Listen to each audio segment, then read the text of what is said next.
Uh, good morning everyone and I welcome you all to Saurabh Pandey UPSC YouTube channel के अंदर। अगर आप civil service exam की तैयारी कर रहे हैं तो इस चैनल से जरूर से जुड़ें और download Saurabh Pandey CSE app. तो आज के जो हम लोग टॉपिक्स डिस्कस करेंगे, दीज आर द टॉपिक्स जो आज की न्यूज़पेपर के कंटेक्स्ट में इम्पॉर्टेंट है। So today we are going to discuss these topics.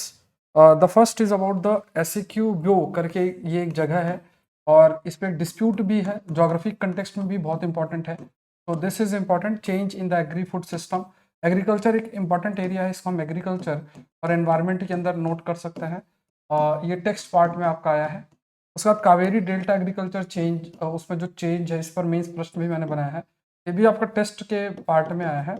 और ये जो टॉपिक है वो आपका एडिटोरियल पेज के अंदर आया है। फिर उसके बाद मिचोंग साइक्लोन फर्स्ट पेज है, तो इसमें हम कुछ पॉइंट्स डिस्कस करेंगे like naming of the cyclone. तो इसमें देखो ये साइक्लोन है, अब इस पर कई चीज़ें अपने आप आएंगी।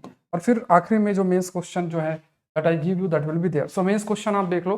The question that you have to attempt is the transformation of agriculture will bring socio economic changes. Illustrate, illustrate का मतलब इलस्ट्रेट मतलब you have to give the example also. Today we are going to discuss, हम लोग discuss करेंगे when you talk about हम लोग discuss भी करेंगे कावेरी डेल्टा रीजन के ऊपर, बिकॉज उसमें कुछ जो टेक्स्ट पार्ट है उसमें आया है काफ़ी सारी चीज़ें, बट हमारे काम के 2-3 पैराग्राफ्स है तो वो देखना है। दूसरी चीज़, अगर आपको कोई भी डाउट हो, कोई इशू आप अगर फेस करते हैं तो इस पर नंबर पे आप मुझे रीच कर सकते हैं। और आप लोग के मैसेज आते हैं जो भी कुछ जेन्युइन कंसर्न होते हैं, जैसे आप में से कई लोग पूछते हैं सर स्ट्रैटेजी क्या होना चाहिए। तो मैं आप लोग को बोला, मैंने यूट्यूब के अंदर वीडियोस जो है वो मैं क्रिएट कर देता हूँ। कल भी एक सेशन हम लोगों ने क्रिएट किया था जिसकी किस तरीके से आपका जो एक 180 डेज का प्लान होना चाहिए, तो आप लोग उसको देख सकते हैं। तो उसमें जनरली होता क्या है कि सारी चीज़ें एक साथ उस वीडियो में कवर हो जाती है। अब ऐसा तो पॉसिबल नहीं हो पाएगा जब मैं पूरा आपको टाइप करके दूं, that will not be there. ठीक है। I am also planning for a mentorship programme. Mentorship programme एक बार एग्रीकल्चर ऑप्शनल आपका कंप्लीट हो जाएगा, उसके बाद I will go for a mentorship programme NCERT and all. तो उसके बारे में सारी जानकारी मैं आपको प्रोवाइड कर दूंगा। और सौरभ पांडे CSE ऐप आप डाउनलोड जरूर से करें। और इसमें खास तौर से जैसे आकलन सीरीज है, अभी भी मैंने इसका प्राइस इंक्रीज नहीं किया। इसका प्राइस हम जल्द से जल्द आई विल इंक्रीज। तो जितने भी स्टूडेंट्स हैं जिनको ज्वाइन करना था उन्होंने कर लिया, सफिशिएंट नंबर हो चुके हैं। अब इसमें अनपब्लिश कोर्स नहीं किया जा सकता बिकॉज बहुत सारे लोगों ने ज्वाइन किया हुआ है, उनके आंसर इवेलुएट होते हैं। तो अगर आप ज्वाइन करना चाहते हो बिफोर द प्राइस हाइक, आप आज भी कर सकते हो। 1-2 दिन के अंदर वो प्राइस इंक्रीज हो जाएगा, जैसा मैंने आपको जो 50 टेस्ट वाला जो है आपका, उस पर भी मैंने आप इस चीज़ को कहा था। काफ़ी चीज़ें मैंने उसमें ऐड की है, बट जिन्होंने पहले ज्वाइन कर लिया था उनको बेनिफिट है। एग्रीकल्चर ऑप्शनल का नेक्स्ट बैच आने वाला है, जल्द से जल्द आएगा, आई विल इन्फॉर्म यू। वैसे आप प्रेजेंट बैच में भी जुड़ सकते हैं। सब कुछ सौरभ पांडे CSE ऐप के अंदर है।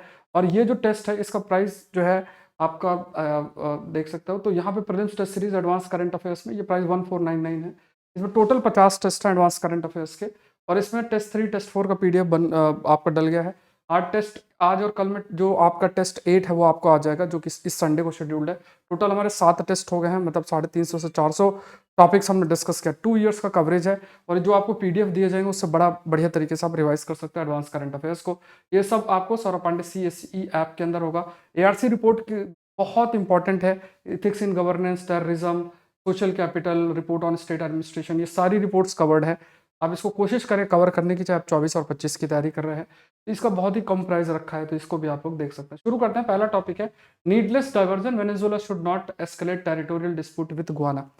अब यहाँ पे देखो, यहाँ पे एक चीज ध्यान में रखना, 2-3 डायमेंशंस हमें समझना है कि 2-3 चीजें थोड़ा सा we have to understand and there can be a question relating to it. पहला कि जोग्राफिकल एस्पेक्ट जो है, जो जोग्राफिकल एस्पेक्ट है, how it shapes international relation. मान लो जोग्राफी से रिलेटेड और and it is trying to link international relation, there can be a question linked with it. एक क्वेश्चन ऐसा फ्रेम हो सकता है, जो जोग्राफी है इस किसी जगह की, वो कैसे IR को अफेक्ट करती है, international relation, it means relation between the countries, how it can be framed. एक तो ये डायमेंशन थोड़ा सा एक बन जाता है। और जनरली फिर आपका रिसोर्सेस जो है, रिसोर्सेस किस तरीके से आप कह सकते हैं कि IR के लिए रिस्पॉन्सिबल है, या रिसोर्सेस किस तरीके से कन्फ्लिक्ट के लिए रिस्पॉन्सिबल है, ऐसा कुछ आएगा। मान लो ऐसा कोई प्रश्न आपकी GS पेपर 3 में भी बन सकता है, 2 में भी बन सकता है और 1 में भी बन सकता है। मेंस की अगर बात की जाए तो उस कंटेक्स्ट में आपको ये जो आर्गुमेंट्स हैं इसमें वो आप यूज कर सकते हो, वो बहुत आपके लिए जो है इंपॉर्टेंट होगा। तो you can use that argument as well आप ज़रूर से यूज़ कर सकते हो। तो यहाँ पे जो वेनेज़ुएला है, पहले तो वो जगह दिखा देते हैं जो एक डिस्प्यूट का एक रीज़न बना है, और या जो देश है जिनके कॉन्टेक्स्ट में आपका ये थोड़ा डिस्प्यूट चल रहा है। एक तो वेनेज़ुएला आप याद रखो, साउथ अमेरिकन कंट्रीज़ है। यहाँ पे गुयाना का एस्क्यू क्यूबा करके जगह है, ये आपको याद रखना है। गुयाना का ये रीजन है, फिर गुयाना, तो ये जो पूरा का पूरा हिस्सा आप देख रहे हो गुयाना का एस्क्यूबा करके, तो इसमें दोनों क्लेम कर रहे हैं। गुयाना अपना कर रहा है, वेनेजुएला अपना कर रहा है। और इनका मानना है कि जो यूरोपियन कंट्रीज इस जगह को इन्होंने कब्जा कर रखा था, ये पहले वेनेजुएला का हिस्सा था, अब इन्होंने गुयाना का हिस्सा बना दिया, ऐसा कुछ जो सोच है वेनेजुएला की। तो इस वजह से, और क्योंकि ये काफ़ी रिसोर्स रिच है, I think oil rich region आगे हम देखेंगे, इस वजह से इस पर डिमांड भी काफ़ी अधिक है। कमेंट सेक्शन बताओ इस समुद्र का नाम क्या है। अगर आपके मन में तुरंत इस समुद्र का नाम आ जाता है, इसका मतलब आप लोग ज्योग्राफी ठीक ठाक तरीके से पढ़ रहे हो। अदरवाइज फिर आप लोग थोड़ा एटलस ध्यान दिया करो। अब नेक्स्ट देख लो इसको एक बार और, इसमें देखोगे तो यहाँ पे इफ यू फाइंड हियर, तो यहाँ पे भी ये जो रीजन है, ये जो रीजन है दैट रीजन इज देयर। तो लेट्स सी, ठीक है। तो ये जो रीजन है, लेट्स सी दैट रीजन। यहाँ पे for example if you can see here, यहाँ पे भी एस्क्यूबा ये रीजन आपका लोकेटेड है। और ये भी आप याद रखना कि एस्क्यूबो नाम की एक रिवर भी यहाँ से बहती है। इस रिवर का नाम भी मान लो कभी पूछ लिया तो ये रिवर भी इस नाम से यहाँ पे बहती है। ये आपका गुयाना है, ओशियन का नाम अटलांटिक ओशियन है, और ये वेनेजुएला है। ये कंट्रीज के नाम याद रखना, ये सब कुछ साउथ अमेरिकन देश हैं। All these are South American countries. तो ये सब ज्योग्राफी की टॉपिक्स हैं। लास्ट मंथ के जितने भी टॉपिक्स आपके जो न्यूज़ है, प्लेसेस न्यूज़ है, वो मैं आप लोग के लिए जल्द से जल्द अभी वो वीडियो आपको लिए आ जाएगा, जो भी प्लेसेस इन न्यूज़ है पूरे पिछले लास्ट मंथ की। So Venezuela move to hold a referendum कि वेदर, मतलब वेनेजुएला एक रेफरेंडम कैरी करने की बात कर रहा है कि क्या वो जो सोवेनिटी है एस्क्यूबा पे, जो अभी हमने रीजन डिस्कस किया, जो कि एक ऑयल रिच डिस्प्यूटेड रीजन है। बिकॉज देखो अभी डेवलपमेंट क्या हुआ है कि वेनेजुएला पे जो सैंक्शंस इंपोज किए गए हैं यूएस के द्वारा, उसको रिलैक्स किया गया है, क्योंकि यूएस वेस्टर्न कंट्रीज के कंटेक्स्ट में एक अल्टरनेटिव डेवलप करना चाहता है कि क्योंकि वेनेजुएला भी ऑयल रिच देश है, तो इंटरनेशनल लेवल पे ऑयल की प्राइस पर स्टेबिलिटी बनी रहे, तो उसे एक अल्टरनेटिव ऑप्शंस भी रखना है other than the West Asia. उस कंटेक्स्ट में वो प्रयास कर रहा है कि वेनेजुएला एक अच्छा ऑप्शन हो सकता है। इसलिए वेनेजुएला पर जो भी सैंक्शंस इंपोज किए गए हैं, उन सेक्शंस पे काफ़ी ढील जो है वो आपकी दी गई। अब उसी का फ़ायदा उठा के ये इन इश्यूज़ को आपका रेज भी किया जा रहा है, क्योंकि गुयाना और वेनेजुएला के बीच का डिस्प्यूट है इस जो रीजन है एस्क्यूबा करके, और ये ऑयल रिच रीजन है, this is an oil rich region. तो हमने इस मैप में अभी इन चीज़ों को देखा भी है। वेनेजुएला ने हमेशा से कहा कि अपना जो उसका क्लेम है इस रीजन के अंदर हमेशा से रहा, क्योंकि देखो 1966 में वेनेजुएला और यूके क्योंकि यूके इस रीजन को कंट्रोल करता था, ये एक एग्रीमेंट रीच किए थे। उस एग्रीमेंट का जो एग्रीमेंट है, वो एग्रीमेंट इन्होंने रीच किया था, और उस एग्रीमेंट का जो नाम है that is we can say this 1966 का ये एग्रीमेंट है, एंड इसे जिनीवा एग्रीमेंट आपका कहते हैं। जो कि गुआना ब्रिटिश कॉलोनी है, एंड यहाँ पे कहा गया कि जो उस समय स्थिति थी, उस स्थिति को मेंटेन करके रखना, स्टेटस को मेंटेन करके रखना।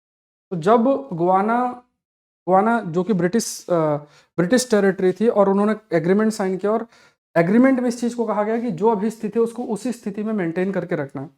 जब ये चीज़ हाईलाइट की गई, दिस हैज़ बीन हाईलाइटेड मतलब जिनीवा एग्रीमेंट में, तो उसके बाद से जो एस्क्यूबो रीजन है वो गुआना का ही हिस्सा बन गया। वेनेजुएला का ये कहना है कि देखो ये जो रीजन है ये हमारा था, और जो ये एग्रीमेंट हुआ है उसमें हमारा कोई रोल नहीं था, तो ऐसी स्थिति में ये एग्रीमेंट हम पर लागू नहीं होता है। और हमारा जो, क्योंकि ये रीजन हमारा था, तो वो अपना क्लेम भी इस रीजन पे करता है। और सबसे बड़ा रीजन ये है क्योंकि बहुत रिसोर्स रिच रीजन है, और गुआना कोई इतनी पावरफुल देश भी नहीं है, तो इसलिए भी वो लोग थोड़ा सा जो है मतलब दबाव बनाने की कोशिश करते हैं। तो गुआना एक ओनली इंग्लिश स्पीकिंग कंट्री है, अगर देखा जाए इकलौती इंग्लिश स्पीकिंग कंट्री आपकी गुआना है, तो एक ये भी अच्छा पॉइंट है। आपसे ये स्टेटमेंट बेस्ड क्वेश्चन भी यहाँ पे फ्रेम हो सकता है। It's only English speaking country Latin America, मतलब साउथ अमेरिका के अंदर है। और 1899 का जो बॉर्डर एग्रीमेंट है between international arbitration from British, Russia and US is final, and approached the International Court of Justice in 2018 requesting a ruling. Venezuela, on the other hand side, also argued that it was not part of 1899 agreement, which is null and void. तो ये चीज़ भी कही गई है। Guana जो है वो लगातार कह भी रहा है कि देखो जो एग्रीमेंट 1899 के समय जो एग्रीमेंट आपका हुआ था 1899 के समय में, बॉर्डर एग्रीमेंट है उसको मेंटेन करना चाहिए। वेनेजुएला ने कहा कि भाई हम जो है इसका हिस्सा नहीं थे, तो हम इस पे हमें हमें इस पे इन्वॉल्व आप ना करो। तो इस टाइप का जो एक थॉट प्रोसेस है या डिस्प्यूट है वो आपका चल रहा है। तो बेसिकली एस्क्यूबा जो रीजन है वो रीजन के कंटेक्स्ट में दोनों के बीच का जो डिस्प्यूट है वो देखने को मिल रहा है। अब अगर रेफरेंडम होता है, रेफरेंडम में वोटिंग होगी, देखो अब वेनेजुएला के लोग तो वोट ही करेंगे ना, और कुछ जो मान लो एस्क्यूबा को इंक्लूड करना चाहेंगे, तो यहाँ पे फिर इंटरनेशनल लॉ आ जाता है। क्योंकि अब देखो पुराने समय में आप जाओगे तो कोई ना कोई टेरिटरी किसी न किसी की थी ही। अब अगर आप पुरानी चीज़ों में जाओगे तो इससे हाई पॉसिबिलिटी फिर डिस्प्यूट भी होगा बहुत सारे लेवल पे। और जो इंटरनेशनल संस्थाएं हैं वो भी इतना परफेक्टली आपका काम कर नहीं रही हैं। इंटरनेशनल जो भी संस्थाएं हैं उनके कार्य पर भी कई प्रश्न जो है वो रेस किए जा रहे हैं। कई वॉर की स्थिति बनी रहती है, तो ये क्या करेंगे क्या नहीं करेंगे वो भी एक चैलेंज बना रहता है। नेक्स्ट देखते हैं the need to transform agri food system. अब ये एक टॉपिक है, बहुत अच्छा टॉपिक है। यहाँ पे जो प्रश्न है वो एक बिल्कुल जो है एक अच्छा फ्रेम हो सकता है। पहले इस पे थोड़ा सा कंटेक्स्ट देखेंगे और फिर जो भी पॉइंट्स है उसको वी विल डिस्कस। तो यहाँ पे कुछ पॉइंट्स लेट्स सी, ठीक है। तो यहाँ पे बिफोर वी स्टार्ट थोड़ा सा मैं आपको कंटेक्स्ट दे देता हूँ और then we can discuss on it.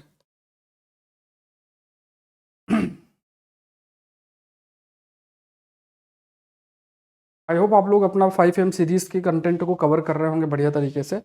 तो थोड़ा सा कंटेक्स्ट मैं आपको देता हूँ and then we can go through it. तो कंटेक्स्ट आप थोड़ा सा एक बार देख लो।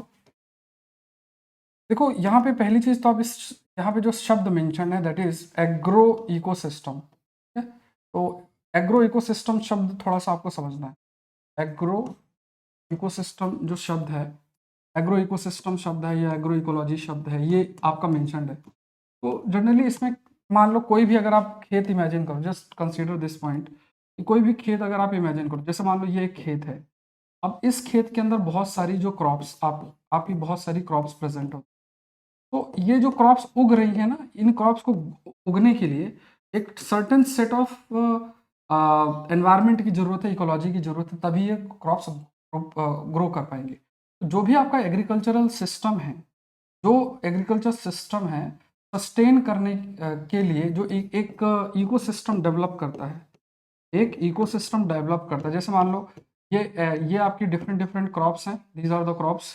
अब दूसरी आपकी फील्ड है, दूसरे फील्ड एरिया है, अलग अलग फील्ड एरिया बन जाते हैं।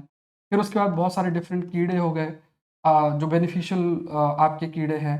आपकी किस प्रकार का टेम्परेचर है, मॉइस्चर है, सॉइल है, ऐसे डिफरेंट डिफरेंट जो एंटिटी है उनके साथ, तो एक प्रकार का एक सिस्टम क्रिएट हो जाता है जिसे हम एग्रो इकोसिस्टम बोलते हैं, जिसमें वो क्रॉप आपकी जो क्रॉप है crop is able to sustain, जो क्रॉप है क्रॉप इज एबल टू जो है क्रॉप आपका सस्टेन कर पाती है। तो ये जो एग्रो इकोसिस्टम है, इस एग्रो इकोसिस्टम या एग्रो सिस्टम को मेंटेन करना बहुत इंपॉर्टेंट है। सपोज करो कि टेम्परेचर में अगर कोई बदलाव हो जाए, रेनफॉल में कोई बदलाव हो जाए, या किसी भी लेवल पे कोई बदलाव हो जाए, तो कहीं ना कहीं क्रॉप को उगा पाना इतना आसान नहीं, बहुत मुश्किल कार्य हो जाता है। तो उसको मेंटेन करना बहुत इंपॉर्टेंट है। इस कंटेक्स्ट पर ही जो है आपकी चर्चा जो है वो की गई है। तो इसी इसी पर थोड़ा सा लेट्स सी एंड डिस्कस। अब जो ये आर्टिकल है, इस आर्टिकल, तो यहाँ पे ट्रांसफॉर्म एग्री फूड सिस्टम को ट्रांसफॉर्म करना बहुत जरूरी है, ये भी एक पॉइंट हाईलाइट किया गया है इसमें। और एग्री, क्योंकि देखो क्लाइमेट चेंज हो रहा है, इससे एग्री एग्री जो इकोसिस्टम है, एग्री सिस्टम में बदलाव हो रहा है। जैसे फॉर एग्जांपल कि किसी जगह पे अगर आप राइस उगाते थे, अब वहाँ बारिशें नहीं होती, तो आपको मिलेट्स, ज्वार बाजरा जैसे क्रॉप्स को उगाना पड़ेगा। और या फिर क्रॉप नए नए कीड़े आ रहे हैं तो आपको थोड़ा क्रॉप डाइवर्सिफिकेशन करना पड़ेगा, डिफरेंट डिफरेंट क्रॉप्स को उगाना पड़ेगा। ये सब चीज़ें देखनी पड़ेंगी। तो इसी कंटेक्स्ट में है ये टॉपिक आपका एनवायरनमेंट और एग्रीकल्चर एक इंपॉर्टेंट एरिया होता है जहाँ पे जो प्रश्न है वो आपका फ्रेम हो सकता है। तो यहाँ पे देखो जो रिपोर्ट है बाय फूड एंड एग्रीकल्चर जो ऑर्गेनाइजेशन है FAO, क्योंकि एजेंसी आपकी यूनाइटेड नेशन के अंदर, उसने कहा कि there is a hidden cost of our global agri food system, और ये लगभग $10 ट्रिलियन तक जा सकती है। हिडन कॉस्ट है, हिडन कॉस्ट है। और हिडन कॉस्ट मतलब जैसे जिस तरीके का हम एक सिस्टम फॉलो कर रहे हैं, मान लो हम अपनी प्रोडक्टिविटी को इंक्रीज करने के लिए, एग्रीकल्चर प्रोडक्टिविटी को इंक्रीज करने के लिए बहुत अधिक केमिकल्स, फर्टिलाइजर और इस तरह की चीज़ों का इस्तेमाल कर रहे हैं, तो एकदम से प्रोडक्टिविटी तो आपकी बढ़ जाएगी। लेकिन यहाँ पे देखने वाली बात ये आ जाती है कि वो जो प्रोडक्टिविटी है कहीं ना कहीं बहुत ज़्यादा सस्टेनेबल नहीं होगी, क्योंकि आप बहुत केमिकल का इस्तेमाल करेंगे। तो जो सॉइल है, सॉइल में मौजूद जो न्यूट्रिएंट्स हैं, वो न्यूट्रिएंट्स आपके धीरे धीरे आपके डिप्लेट होते जाएंगे, खत्म होते चले। ये पॉसिबिलिटी रहती है और फिर बाद में फिर उसी सॉइल के अंदर आप क्रॉप्स को उगा नहीं पाओगे। ये एक चैलेंज आपके लिए बनता है। तो मिडिल इनकम कंट्रीज जैसे इंडिया है, यहाँ पे अगर कहा जाए तो जो कॉस्ट है constitute nearly 11% of the GDP, और वो हायर, जिसकी वजह से higher poverty, environmental harm, health related impact, जिसमें अंडर नरिशमेंट और अनहेल्दी डाइटरी पैटर्न भी रिस्पॉन्सिबल है। तो यहाँ पे कहा गया कि कई सारी जो कॉस्ट है, जिसमें जो कॉस्ट है that cost is around 11% of the GDP. The cost लगभग क्या है 11% ऑफ द जीडीपी, जो जिस हिडन कॉस्ट की बात कर रहे हैं। और इसकी वजह से पॉवर्टी भी इंक्रीज होगी, जो कि एनवायरमेंटल हार्म भी हो सकता है, हेल्थ रिलेटेड इंपैक्ट भी हो सकता है। और जो अगर एग्रीकल्चर इकोसिस्टम या फूड सिस्टम में आपने चेंज नहीं किया, एग्रीकल्चर का प्रोडक्शन और सब फ्यूचर में रिड्यूस होगा, तो इससे फूड की अवेलेबिलिटी नहीं होगी, अंडर नरिशमेंट होगा, और जो आपको फिर अनहेल्दी डाइटरी जो पैटर्न है दैट इज ऑल्सो देयर। ठीक है, जो अनहेल्दी डाइटरी पैटर्न है दैट इज देयर, मतलब अनहेल्दी इन द सेंस आप जिस तरीके का फूड का कंजम्पशन कर रहे हो वो शरीर के लिए इतनी ज़्यादा हेल्पफुल आपकी नहीं है। रिपोर्ट के अकॉर्डिंग देखा जाए तो जो अनसस्टेनेबल बिजनेस है have as usual activity and practice for these escalating cost and pointing out to need to transform the agro food system। तो यहाँ पे क्या कहा गया है कि जो अनसस्टेनेबल प्रैक्टिसेस हैं, it is talking about unsustainable practices. देखो what do you mean by unsustainable practices? It means what, देखो जो मॉडर्न फॉर्म ऑफ एग्रीकल्चर, जैसे जिसमें आप बहुत अधिक इंटेंसिव केमिकल का इस्तेमाल कर रहे हो, और बहुत ज़्यादा इंटेंसिव जैसे मान लो फर्टिलाइजर का इस्तेमाल कर रहे हो, केमिकल में आपका पेस्टिसाइड कीड़ों को मारने के लिए बहुत केमिकल का इस्तेमाल कर रहे हो आप, है ना, बहुत सारे ऐसा जो अनवांटेड प्लांट्स हैं उनको मारने के लिए केमिकल का बहुत ज़्यादा इस्तेमाल कर रहे हो, हर्बिसाइड्स है। तो आप क्या कर रहे हो, when you are moving away from the natural system, या when you are moving away from the natural farming system, तो क्या है, क्योंकि natural farming system is a sustainable form, और अगर आप इससे मूव कर रहे हो और एकदम से चाह रहे हो कि यार मेरा तुरंत प्रोडक्शन बढ़ जाए और उसके लिए आप केमिकल और ये सब पेस्टिसाइड इंसेक्टिसाइड जो भी चीज़ें हैं वो आप उनका उपयोग बढ़ाते जाओगे, तो कहीं ना कहीं you are moving towards an unsustainable form of agriculture, जो कि फिर जिसका जिसका फिर कई प्रकार का हिडन कॉस्ट होगा, हेल्थ से रिलेटेड भी होगा, और जो हमने भी डिस्कस किया उसका भी हिडन कॉस्ट देखने को मिल सकता है। तो इसके लिए जरूरी क्या है कि इससे बचने के लिए हमें अपने एग्री जो सिस्टम है उस पर चेंजेस या ट्रांसफॉर्मेशंस हमें करने पड़ेंगे, ये बहुत इंपॉर्टेंट है। तो यहाँ पे दूसरी चीज जैसे कहा गया कि आपको मल्टी क्रॉपिंग सिस्टम की तरफ हमें बढ़ना है, जिससे कि फार्मर्स जो आउटकम है वो आपका इंप्रूव कर सकते हैं। अब देखो इसमें बहुत इंपॉर्टेंट मल्टी क्रॉपिंग शब्द मेंशन्ड है। मल्टी क्रॉपिंग का मतलब क्या हो जाता है, मल्टी क्रॉपिंग मतलब हो गया कि आप एक साथ कई क्रॉप्स को उगा रहे हो, जरूरी नहीं कि आप हमेशा राइस और आप वीट ही उगा रहे हो, आप क्या कर सकते हो, कॉम्बिनेशन ऑफ क्रॉप भी, राइस के साथ एक दो तीन क्रॉप भी उगा सकते हो, साथ में आप इंटर क्रॉपिंग भी कर सकते हो, मतलब एक क्रॉप फिर एक लेयर, जैसे इंटर क्रॉपिंग का कंसेप्ट होता है ना, एक क्रॉप है उसकी एक वो, फिर दूसरी क्रॉप है, फिर तीसरी क्रॉप की लाइन है, इस टाइप से। तो ये क्या है कि ये डिफरेंट सेट ऑफ क्रॉप्स आप उगा सकते हैं, इंटर क्रॉपिंग भी आप कर सकते हो। और अगर आप इंटर क्रॉपिंग और ये सब पर फोकस करोगे तो इनका अपना ही एक न्यूट्रिशनल इम्पॉर्टेंस भी रहेगा, सॉइल हेल्थ पर भी आपका सॉइल हेल्थ इंप्रूव होगी, क्योंकि जैसे एक ही क्रॉप उगाओगे तो एक ही तरीके के सॉइल में न्यूट्रिशन यूज हो जाएंगे, एक ही तरह के कीड़े आएंगे, एक ही तरह के केमिकल आप इस्तेमाल करोगे, तो इसमें क्या सॉइल की जो हेल्थ है वो अफेक्ट होगी और इकोलॉजी भी अफेक्ट होगी। तो ओवरऑल इकोलॉजी को इम्पैक्ट प्रोटेक्ट करने के लिए, और हम ये देखें कि डिफरेंट डिफरेंट क्रॉप्स अगर उग रही हैं तो जो न्यूट्रिशनल सपोर्ट है वो भी हमें अच्छा मिलेगा, हमें खाने के लिए अच्छी क्रॉप्स मिलेंगी, तो ये सब बेनिफिट्स देखने को मिलेगा if you are moving and we are transforming towards a multi cropping system. ऐसा नहीं कि आप सिर्फ एक ही क्रॉप को बार बार उगा रहे हो। तो ये एक चीज़ आपकी हाईलाइट किया कि अगर आपको ये जो हिडन कॉस्ट है बचना है तो इन चीज़ों को थोड़ा सा आपको फोकस करना पड़ेगा, you have to focus on the all these aspect. फिर what impact the intensive agriculture, देखो यहाँ पे इंटेंसिव शब्द का मतलब ये होता है कि जब when you are using chemicals और ये सब बहुत अधिक आप इस्तेमाल करते हो, तो ये इंटेंसिव फॉर्म ऑफ एग्रीकल्चर होता है कि आप चाह रहे हो कि आप पूरा का पूरा जो है एक बार में ही सारे बेनिफिट्स ले लिए जाएं, तो उस चक्कर में आप बहुत सारे ऐसे केमिकल्स और चीज़ों का इस्तेमाल कंटिन्यूस बेसिस में किया जाता है। तो जो इम्प्रूवमेंट है, अगर इंप्रेसिव इम्प्रूवमेंट की बात करें एग्रीकल्चर प्रोडक्टिविटी में, ये लास्ट डिकेड में जो अचीव भी हुआ है, तो यहाँ पे क्या है, इसमें खासतौर से focus mono cropping system, chemical और इन सब पे फोकस किया गया।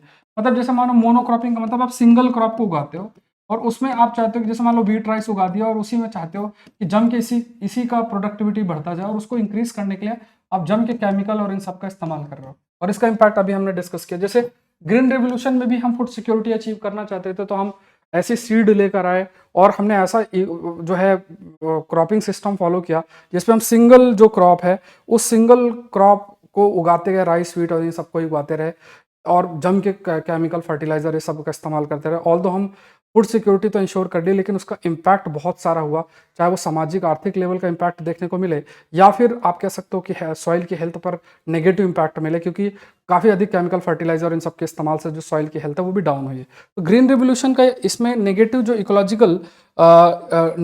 इकोलॉजिकल इम्पैक्ट भी बहुत हद तक आपको देखने को जो है मिलता है। और खास तौर से अगर आप राइस व्हीट देखो तो 70% जो इंडिया का एग्रीकल्चर प्रोडक्शन है वो इसी पर आपका जो है बेस्ड बन जाता है।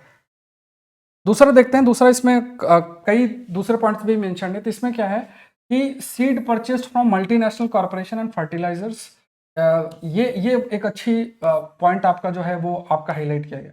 अब देखो सिंपल सा पॉइंट क्या है कि जैसे जैसे कंपनी का नाम है, अगर आपको पता हो, दैट इज मॉन्सेंटो। मॉन्सेंटो नाम की एक कंपनी है और वो क्या है कि वो बीज बनाने वाली कंपनी है। बाहर की कंपनी आई थिंक यूएस की होगी।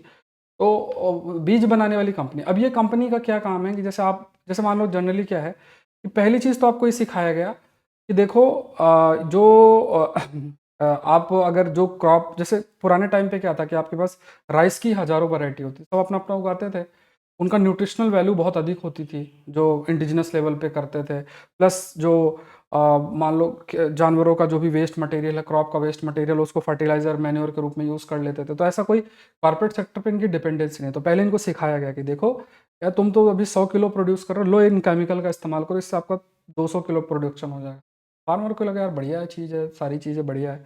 फिर क्या है, धीरे धीरे इन्होंने एक ही बोला कि यार तुम जो जिस राइस की वैरायटी यूज़ कर रहे हो ना, इस राइस की वैरायटी में प्रोडक्शन बढ़िया नहीं आएगा, ये वाली वैरायटी यूज़ करो, इससे प्रोडक्शन आएगा। तो मैसेज हो गया, स्प्रेड हो गया कि यार इससे तो 50 किलो ही आ रहे हैं, इस बीज को अगर हम इस्तेमाल करें तो इससे तो 200-300 किलो जो है एक खेत में उग रहा है। मतलब एक एग्जांपल ले रहे हैं हाइपोथेटिकल। तो ये मैसेज चला गया।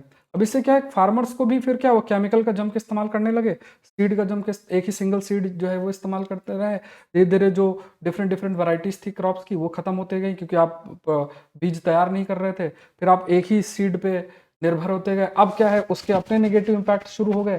तो ये कंपनीज कहने लगी कि देखो एक काम करो, हमसे लो सीड, हमसे जो सीड लेके प्रोडक्शन करोगे उसकी जम के बढ़िया प्रोडक्शन होगा।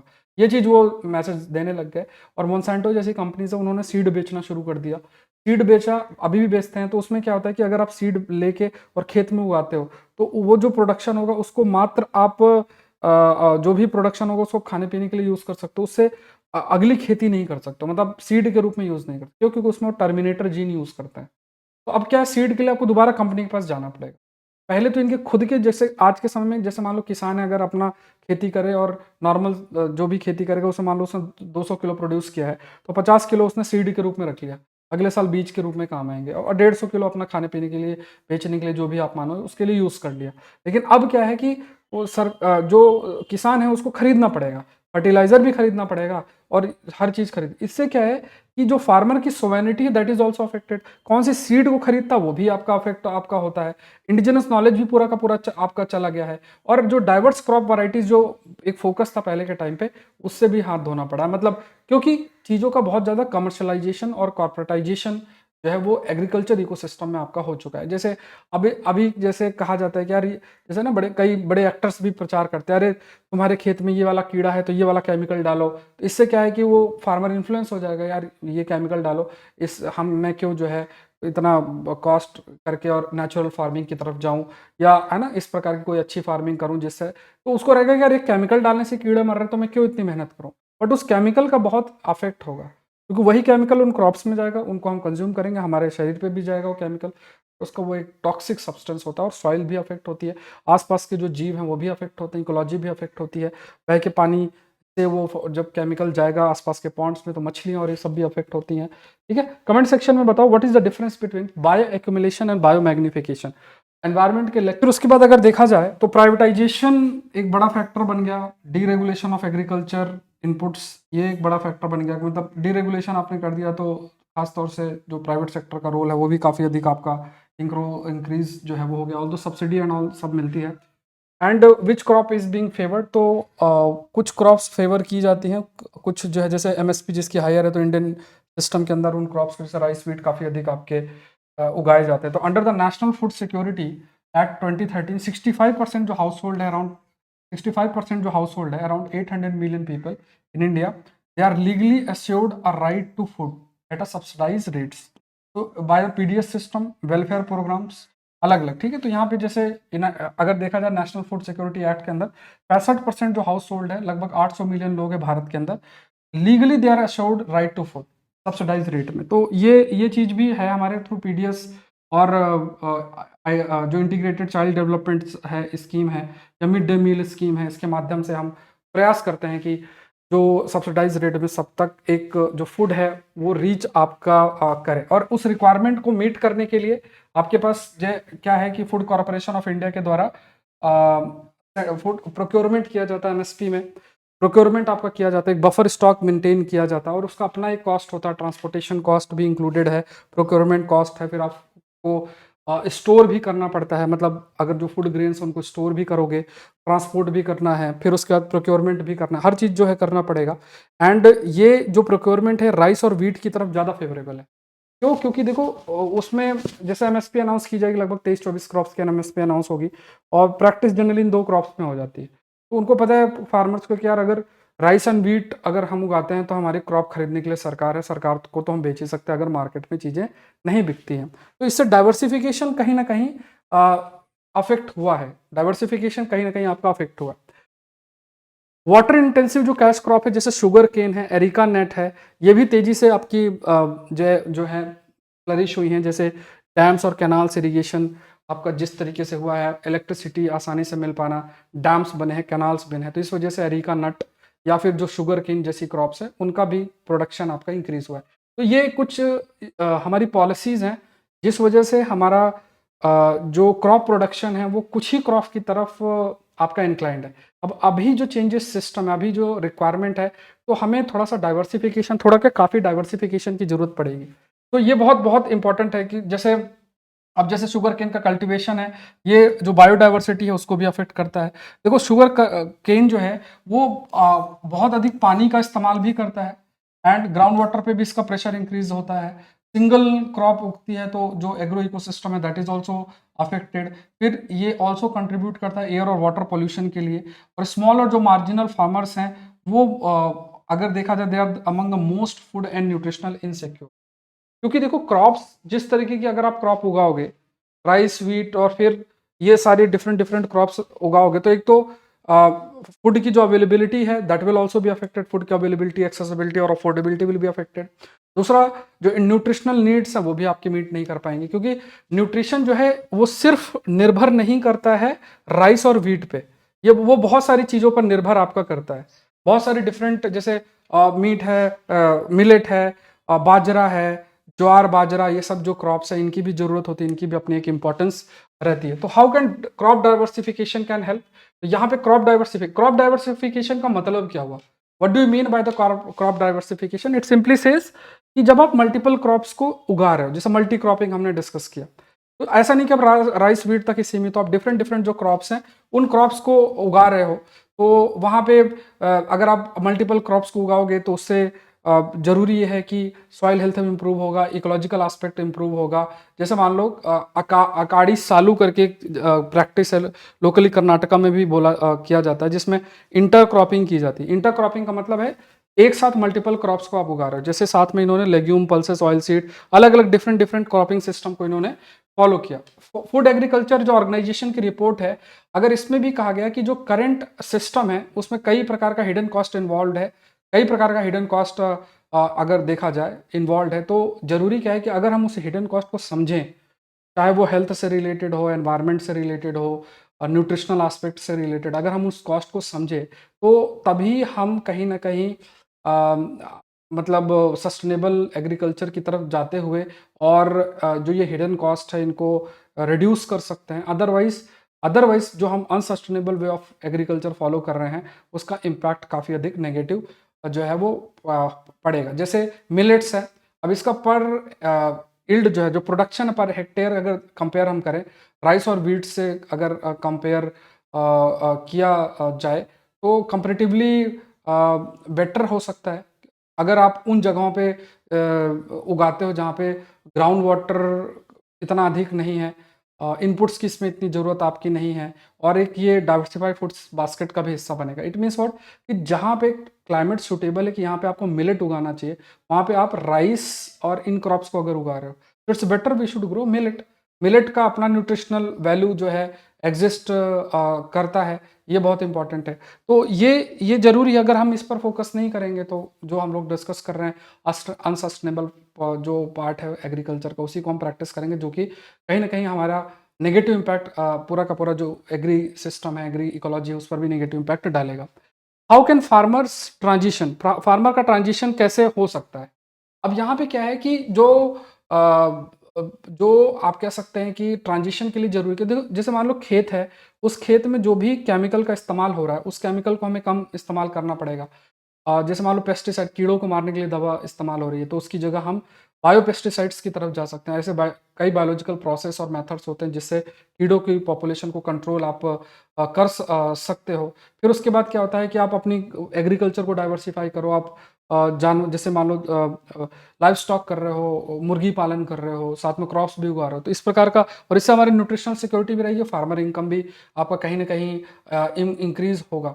अब यहाँ पे कहा गया कि जो भी आप डाइवर्सिफिकेशन करो उसमें लगभग 70% कमर्शियल क्रॉप्स के लिए, 20% फूड और फॉडर, और 10% environment services like oil seed. तो ये सब चीजें, जैसे इसमें कंसेप्ट है ट्रैप क्रॉप्स, इसको ध्यान समझना।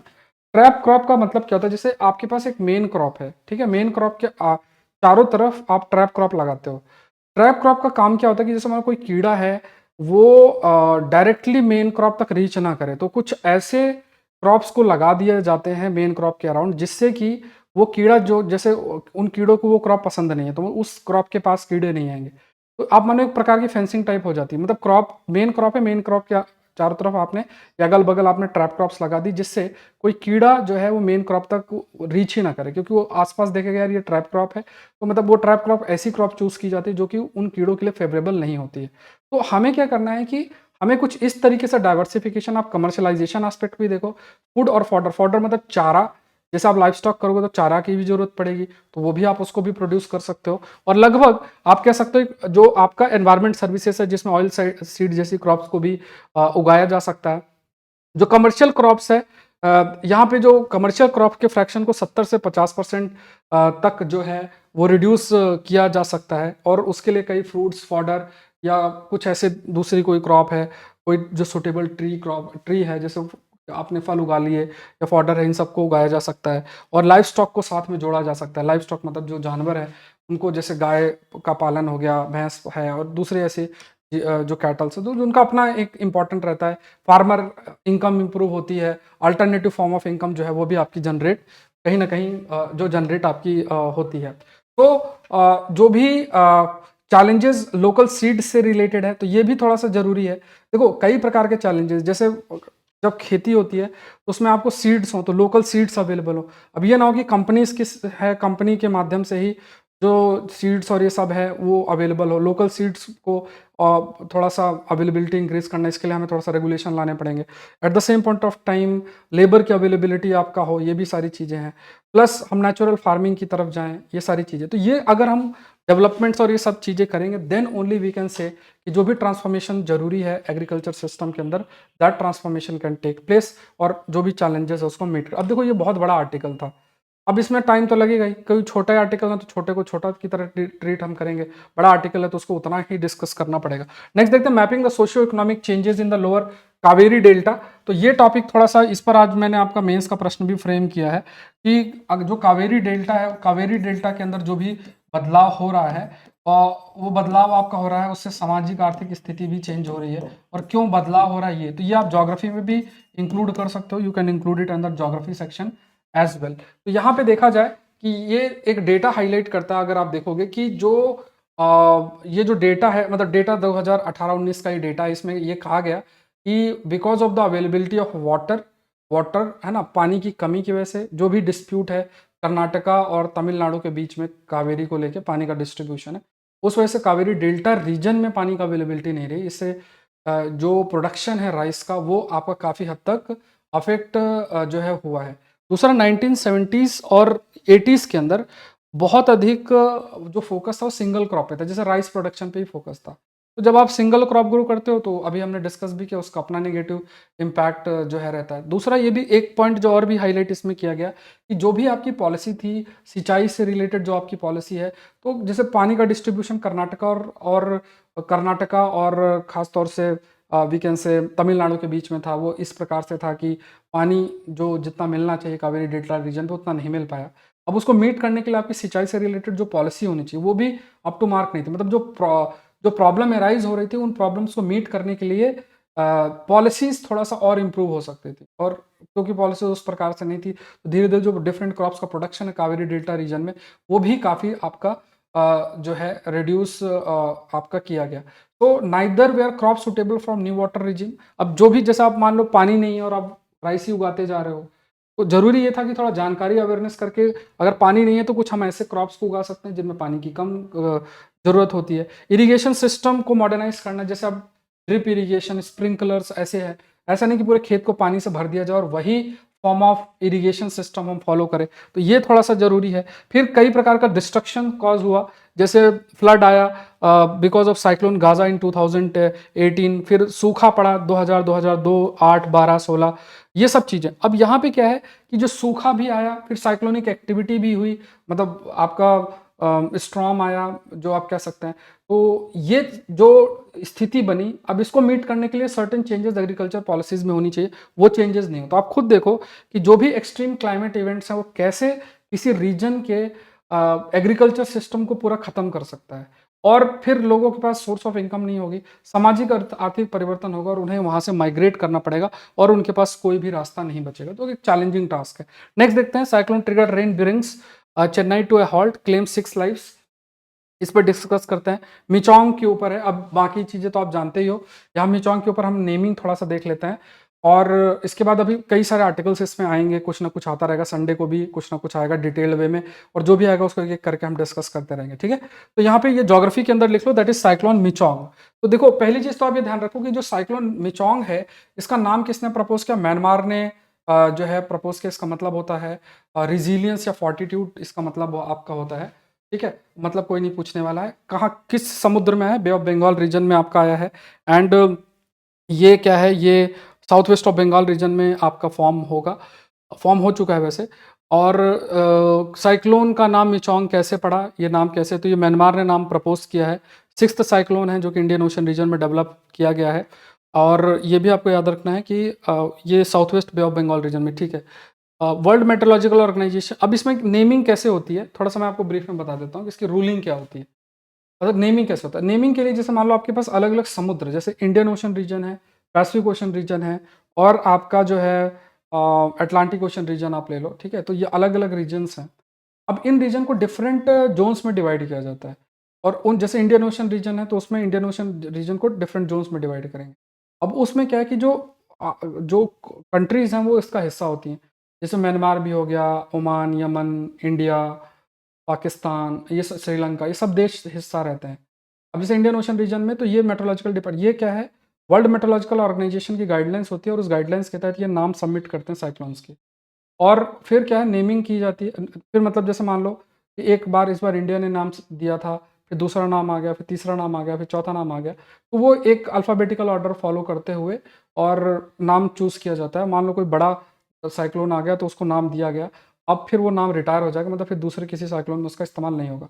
मान लो ना कोई छोटा साइक्लोन है और पता ही नहीं चला क्योंकि बहुत साइक्लोन की फ्रिक्वेंसी बढ़ गई, तो छोटे जो साइक्लोन्स आपके आएंगे तो उसके नाम को दोबारा इस्तेमाल किया जा सकता है, मतलब वो पूरे तरीके से उसको रिटायर नहीं किया जाता, ठीक है। तो यहाँ पे ये चीज़ ध्यान में रखना। तो अटलांटिक और southern hemisphere, Indian ocean, south Pacific, tropical cyclones जो है, जैसे मतलब इसमें जो नेमिंग का कुछ रूल्स आपके रहते हैं, रीजनल रूल्स रहते हैं, जैसे अटलांटिक और सदर्न हेमिस्फीयर, इंडियन ओशन और साउथ पैसिफिक में ट्रॉपिकल साइक्लोन्स का जो नेमिंग होती है अल्फाबेटिकल ऑर्डर में, वुमेन और मेन नेम्स आर अल्टरनेटेड, मतलब एक बार मेन का नाम होगा और एक वुमेन का नाम होगा, ये फॉलो आपका किया जाता है। वर्ल्ड मेट्रोलॉजिकल ऑर्गेनाइजेशन और member countries of United Nation Economic and Social Commission जो है, they are responsible for naming each tropical cyclone. Temperate और ट्रॉपिकल साइक्लोन के दो डिफरेंस मुझे कमेंट सेक्शन में आप बता दो, अगर डाउट हो तो मुझे बताना, इस पर हमने काफी डिस्कशन कर रखा है। ये ट्रॉपिकल साइक्लोन्स है। नदर्न इंडियन ओशन नेशन की जो नदर्न इंडियन ओशन रीजन की बात करें तो nations begin utilising new method of naming tropical cyclone in 2000, और यहाँ पे जो नेम्स हैं they are listed alphabetical by the countries and are gender neutral. तो यहाँ पे ये थोड़ा सा चेंज आप देख लेना कि नदर्न इंडियन ओशन रीजन में जो देश नाम प्रोवाइड करते हैं तो उसमें अल्फाबेटिकल कंटेक्स्ट को यूज किया जाता है और जेंडर न्यूट्रल होते हैं। ये थोड़ा सा तो कुछ पॉइंट्स आपको ध्यान में रखना है। क्वेश्चन देख लो आज का, the transformation of agriculture will bring socio economic changes illustrate. 10 number का क्वेश्चन है। आप अपना आंसर जो है सेंड करें, ये नंबर है, कोई डाउट हो इस नंबर पे मुझे मैसेज करें। और सौरभ पांडे CSE ऐप को डाउनलोड करना है। आकलन सीरीज उसका प्राइस इंक्रीज होने वाला है। अगर आप प्लान कर रहे हो, आप अपने आंसर को इवेलुएट कराना चाहते हो तो आप ज्वाइन कर सकते हो। पोस्ट करते रहो। कल रात को मैंने आंसर डाल दिया था, क्वेश्चन डाल दिया था। इन क्वेश्चंस को लिख कर और अपना सेंड करते रहो, ठीक है। और आंसर जो है आपका चेक होता रहेगा, टाइम लग रहा है बट चेक होता रहेगा, ठीक है। एग्रीकल्चर ऑप्शन चल रहा है, नया बैच भी आने वाला है। और उसके अलावा ये जो एडवांस करंट अफेयर्स की प्रीलिम्स टेस्ट सीरीज का 8th टेस्ट जो है इस संडे को रात को 9 बजे है। मैंने PDF डाल दी है, please go through the PDF, revision के लिए काफी हेल्पफुल रहेगा। सब कुछ सौरभ पांडे CSE ऐप के अंदर है। एडमिनिस्ट्रेटिव रिफॉर्म कमीशन की रिपोर्ट्स जो है वो भी आपका कोर्स अवेलेबल है, उसको भी आप गो थ्रू हो सकते हैं। सब कुछ आपका सौरभ पांडे CSE ऐप के अंदर है। ये आपका टेलीग्राम चैनल है। And don't forget to visit www.sauravpandeyupsc.com, जहाँ पे आपको कंटेंट भी अवेलेबिलिटी है, जो भी इंफॉर्मेशन वो भी आपको वहाँ पे मिल जाएगा। मिलता है नेक्स्ट सेशन के अंदर। Thank you everyone, thank you.